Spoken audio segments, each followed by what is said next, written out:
Olá, eu sou Jarles Pereira, missionário da comunidade Canção Nova, e você está no Diário Espiritual. Seja muito bem-vindo, muito bem-vinda. Vamos fazer juntos? Em nome do Pai, do Filho e do Espírito Santo. Amém. Vinde, Espírito Santo, enchei os corações dos vossos fiéis e acendei neles o fogo do vosso amor. Enviai o vosso Espírito e tudo será criado, e renovareis a face da terra. Oremos.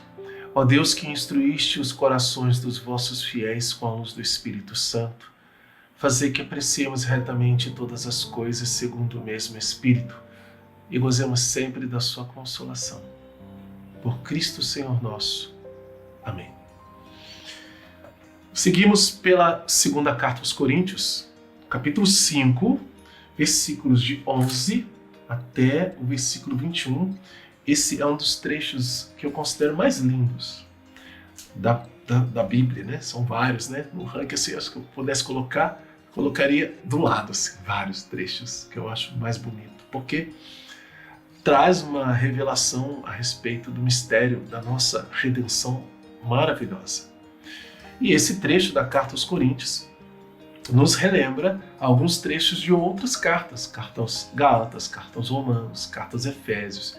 E quando a gente lê aqui, quem tem estudado nesse tempo a carta, o Diário Espiritual aqui no canal, você que todos os dias assiste, todos os dias faz o estudo bíblico aqui, você vai se lembrar, fala, nossa, eu já escutei isso em algum lugar. Então, as outras cartas em que São Paulo falava sobre essa realidade, ou mesmo que não diretamente, mas indiretamente, né, falando sobre essa realidade. Então, você que é novo, bem-vindo aqui, vamos fazer a leitura desse texto e o estudo bíblico. Já começando, então, já que eu estou falando assim, eu quero agir cada vez mais livremente com vocês nesse sentido. Eu sempre me preocupo com quem está chegando pela primeira vez e não sabe, né? Pega assim o vídeo, enfim, e precisa de alguma explicação. Essas canetas aqui, elas são responsáveis pela anotação que nós fazemos na Bíblia. Na Bíblia. Eu tenho um vídeo aqui sobre isso. Está na playlist Primeiros Passos no Diário Espiritual. São uma série de vídeos falando sobre como fazer o estudo bíblico. Vou falar mais no final. E por isso que eu deixo sempre elas aqui à vista de vocês. E você pode pegar qualquer coisa. Isso aqui é um pendrive. Nossa, de uns anos atrás aqui a Canção Nova fez, ó. Pendrivezinho. E eu uso ele para riscar. Você pode pegar um cartão de crédito velho, né? Pode pegar uma régua, seja como for. E fazer as suas anotações aqui. O Luciano está mostrando a minha Bíblia riscada, né? Eu tenho outras Bíblias riscadas também. Essa é a Bíblia que eu uso aqui, Bíblia de Jerusalém.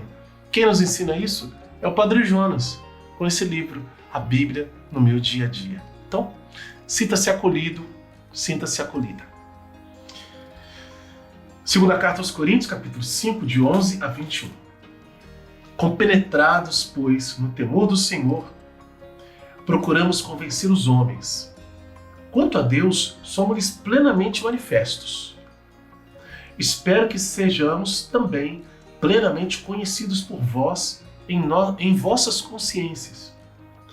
Não nos recomendamos de novo junto a vós, mas desejamos dar-vos a ocasião de vos gloriardes a nosso respeito, a fim de que possais responder aos que se gloriam apenas pelas aparências e não pelo que está nos corações. Se nos deixamos arrebatar como para fora de um bom senso, foi por causa de Deus. Se somos sensatos, é por causa de vós. Dá uma pausa aqui.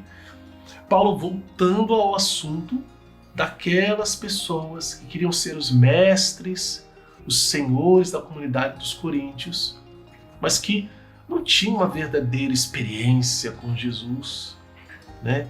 Eles queriam falar de um Jesus, mas sem cruz, sem aquele sofrimento. Eles deixavam situações erradas acontecer na comunidade e falavam mal de Paulo e dos companheiros. Então, assim, era um povo invejoso, né? Que queria só lucro, ou seja, viver às custas da comunidade de Coríntios, sentindo-se apóstolos, arvorando-se por ser apóstolos sem ser, só usando palavras belas, palavras bonitas. E Paulo volta a falar deles. Então, está dizendo assim, não quero me recomendar, mas Paulo está dizendo que ele e os seus companheiros são verdadeiros apóstolos enviados pela igreja. E que os coríntios têm a chance e a ocasião de se gloriar por causa disso. Ou seja, de ficarem felizes, porque ali eles têm verdadeiros apóstolos cuidando da comunidade. E aí vem os ensinamentos, né? A partir de agora, a gente começa a ter princípios eternos. Versículo 14. Pois a caridade de Cristo, ou o amor de Cristo, nos compele quando consideramos que um só morreu por todos e que, por conseguinte, todos morreram. Entende? Se um morreu por todos, nós nele morremos também. Em Cristo. Morreu no nosso lugar. A nossa morte ocorreu, não fisicamente, mas em Jesus, fisicamente e de todas as formas. Uma aniquilação, uma entrega, um sacrifício. Ele fez por nós, porque nós não seríamos capazes. Mas nele, todos nós morremos. Claro, morremos para quê? Morremos para o mundo, morremos para o pecado, morremos para essa realidade que passa. Não é negar o mundo, mas fazer do mundo aquilo que ele é. Um local onde nós vamos glorificar a Deus para morar na eternidade com Ele. Eternidade e casa e lugar que o próprio Pai preparou, que Jesus disse isso no Evangelho de São João, e Ele, Jesus, abriu a porta para que nós pudéssemos entrar. Ora, Ele morreu, versículo 15, ora, Ele morreu por todos, a fim de que aqueles que vivem não vivam mais para si, mas para aquele que morreu e ressuscitou por eles. Cristo morreu por todos nós para que os que vivem não vivam para si mesmos, mas para aquele que por eles morreu e ressuscitou. Não vivemos mais para nós mesmos. Por isso que o batizado, o católico, o cristão, ele não vive para si, ele não pode, ele não deve e ele não pode viver para si mesmo. Por isso que é um grande pecado quando nós nos deixamos levar pelas realidades mundanas, pelas ideologias deste mundo e não pela vontade de Deus, porque Cristo morreu por nós, para que nós não vivamos mais para nós mesmos. Quem não crê em Cristo vive para si mesmo. Ele faz o que ele quer da vida dele, ele não pensa na eternidade, no céu, não. Ele vive para si. Mas Cristo morreu por nós para que a gente não viva para si mesmo, a gente vive por Ele. Só que para quem não crê, isso parece ser uma escravidão, uma espécie de alienação, controle de homens espertos que usam da religião para controlar a vida das pessoas como marionetes. Por quê? Porque não tem fé, não teve experiência com Jesus. E aí você vai pensar nisso mesmo. As pessoas que não tiveram experiência pessoal com Jesus, experiência de oração, experiência de contato, de ouvir Deus falando em suas almas, e elas vão passar por essa realidade. Por quê? Porque vai tudo parecer igual a qualquer outra coisa. Mas quem tem fé, não. Quem tem fé não vive para si mesmo. E aí Paulo vai explicar que a realidade é essa. Por isso, versículo 16, doravante, a ninguém conhecemos segundo a carne. É o conhecimento segundo a carne que causa essa loucura de estar na fé, ir na igreja, mas não se entregar de verdade a Deus. Porque você vê as coisas sem fé. É o conhecimento segundo a carne. Mas doravante, daqui para frente, a ninguém mais conhecemos segundo a carne. Também não conhecemos Cristo segundo a carne. Agora, já também, se conhecemos, Cristo segundo a carne, agora já não o conhecemos assim. É aquela pessoa que teve um encontro pessoal com Jesus. Quem era Jesus antes? Jesus era alguém histórico, que você ouviu falar, e é o Deus dos cristãos, morreu na cruz e diz que ressuscitou, mas é uma história, como outras de outras religiões que você poderia citar aí e ficar pensando. Mas isso é o conhecimento segundo a carne. Mas quem conhece segundo a fé, assume quem ele é de fato. Também, se conhecemos Cristo segundo a carne, agora já não conhecemos assim. Se alguém está em Cristo, é nova criatura. Passaram-se as coisas antigas. E o que se fez realidade nova. Tudo isso vem de Deus, que nos reconciliou consigo por Cristo e nos confiou o ministério da reconciliação. Paulo está dizendo, olha, isso vem de Deus e a nós foi confiado o ministério da reconciliação. Nós somos legítimos apóstolos. Pois era Deus que em Cristo reconciliava o mundo consigo, não imputando aos homens suas faltas e pondo em nós a palavra da reconciliação, perdão e a reconciliação pela cruz de Cristo. Sendo assim, em nome de Cristo, exercemos a função de embaixadores e por nosso intermédio é Deus mesmo quem vos exorta. Veja, chancelou. O que é a autoridade da igreja? O que é a autoridade apostólica? O que a gente chama de sagrado magistério da igreja. Quando um bispo, um papa, uma comissão episcopal diz, olha, as coisas precisam ser assim. É o colégio dos apóstolos que está falando. E eles têm essa autoridade, está escrito aqui, gente. Eu vou ler de novo para você. Sendo assim, em nome de Cristo, exercemos a função de embaixadores. E por nosso intermédio, passa pelos homens, por esses homens. É Deus mesmo quem vos exorta. Olha o peso dessa palavra.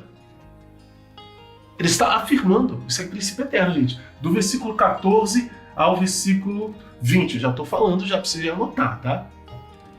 E aí vem, no final do versículo 20, essa ordem. Em nome de Cristo, suplicamos, reconciliai-vos com Deus. Reconciliai-vos com Deus. Aquele que não conhecer o pecado, Deus o fez pecado por causa de nós, a fim de que, por ele, nos tornemos justiça de Deus.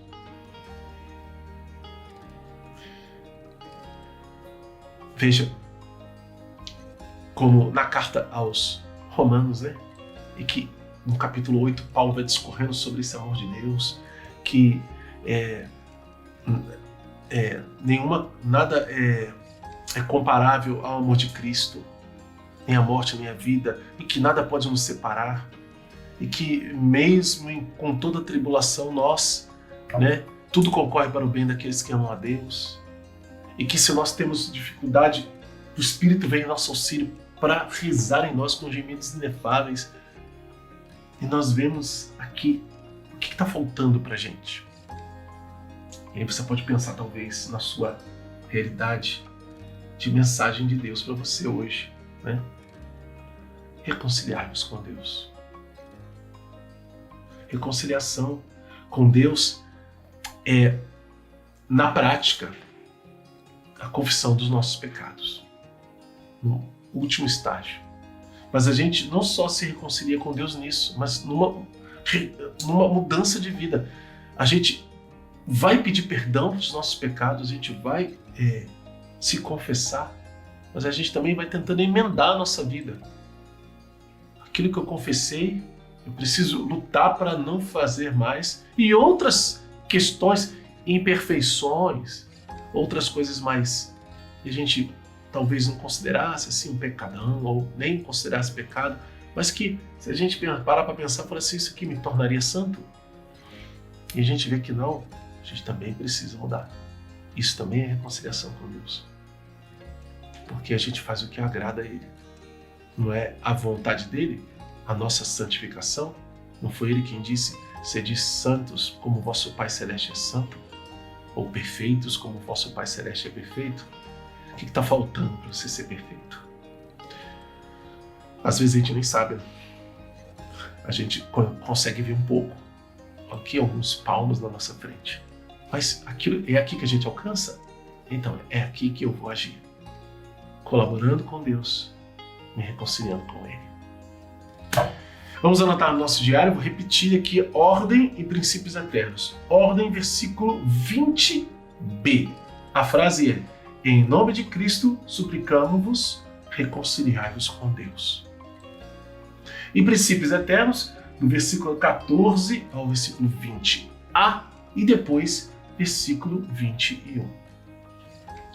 Anota também no seu caderno aqui, ó, usa as canetas, né? Anotar na Bíblia e também anotar no seu caderno com a mensagem de Deus para você e como colocá-la em prática na sua vida. Como é que eu vou saber qual é a mensagem de Deus para mim? Enquanto a gente medita a palavra, Deus vai falando no seu coração. Ah, mas eu não consegui pegar. Então, volta no vídeo, assiste de novo e depois que você terminar, entra em oração pessoal. Onde você vai, antes de escrever, perguntar para Deus: Senhor, o que quer que eu faça? Onde que eu vou agir? E aí você vai anotar. A mensagem de Deus para mim é essa. Eu preciso me reconciliar com Deus, por exemplo. Eu não vou dizer qual é a mensagem de Deus para você, tá? Isso é você com Ele. Senão o estudo não funciona. É você que tem que rezar para falar com Deus. E como colocar isso em prática? Você precisa confessar, você precisa tirar algo da sua vida que não está legal ou colocar algo que precisa entrar na sua vida, mas para você ter mais tempo de oração, intimidade com Ele, aí você vai anotar. Bom, quem é novo aqui no canal, está convite feito para que você se inscreva, acione o sino da notificação, deixe o like e o comentário também, porque eles evangelizam. E assim a gente vai seguindo. Vamos fazer a Bíblia inteira com a graça de Deus, ó. Método A Bíblia no Meu Dia a Dia, de Padre Jonas Abib. Como eu disse no início, aqui no vídeo, na descrição do vídeo você encontra o passo a passo. Tem as playlists aqui, é só você assistir os vídeos e você vai saber como fazer o seu estudo bíblico. Ó, o segredo é a fidelidade, tá? Se ficar, talvez, não. Se organize e seja fiel e você verá os frutos. Que Deus abençoe você.